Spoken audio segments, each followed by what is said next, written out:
what can we look forward to in the ministry of Pope Leo XIV? So this is a good question, and what we know is only what we've seen before, as well as what Christ himself has revealed to us. So what we know, what we've seen before, is these past few days of ministry plus what we've seen in his life. And so one thing that we've seen in his ministry, today there was a conversation with the Eastern churches. And so I am Maronite, I'm an Eastern Catholic, one of the 23 Eastern churches. And to see and hear Pope Leo talking about the Eastern churches and the importance, right? This idea that we have a special gift, a special spirituality, and a special wisdom to share with the world. We also have seen Pope Leo's calls for peace, that there is, he said, peace is not like the tomb of Jesus, right? It's not about a stopping, but rather it's about the resurrection of Jesus.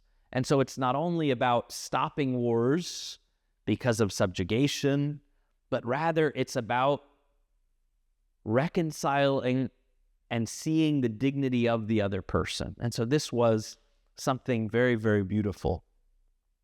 We also seen in Pope Leo, right, his strong devotion to proclaim Jesus Christ. So like Paul, who was a great writer of the epistles, like Peter, who was the first pope, to say, I preach Christ and Christ crucified, right? Quoting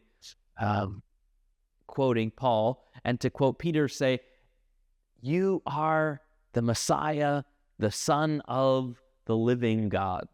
And so for the Pope to be somebody who is first in proclaiming Jesus, who is, when everyone else is afraid to proclaim Jesus, still bold, still standing up, right? The one who is wearing those, so often historically popes have worn red shoes, right? Reminding that they are supposed to be rushing toward martyrdom, that they are supposed to never back down from the idea of dying for the faith. And so you have dozens of popes who themselves were martyred, who laid down their lives in imitation of Christ Jesus.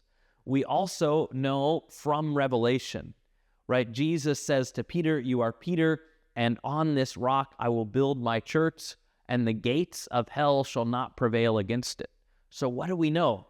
Regardless of anything that Pope Leo does, Jesus builds his church, and Jesus will not let the gates of hell prevail against his church. And so for us to see the Pope as merely, right, the vicar.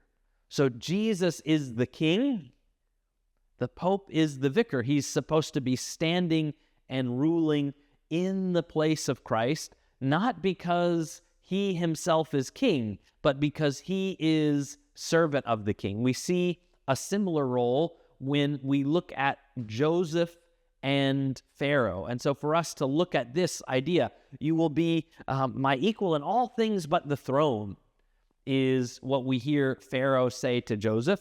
What does that mean? Could he have overthrown Pharaoh? No, Pharaoh was the boss. Everyone would have turned on Joseph.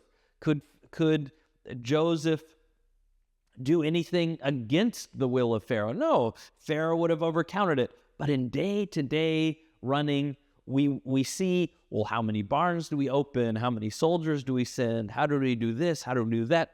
We see this idea of a vicar, a leader who handles the day-to-day while you're waiting for the return of a king. You would also see something similar if there was a king going off to battle and waiting for his return. And so this idea that Pope Leo, he leads the church insofar as he is the first to serve the king who is Christ Jesus.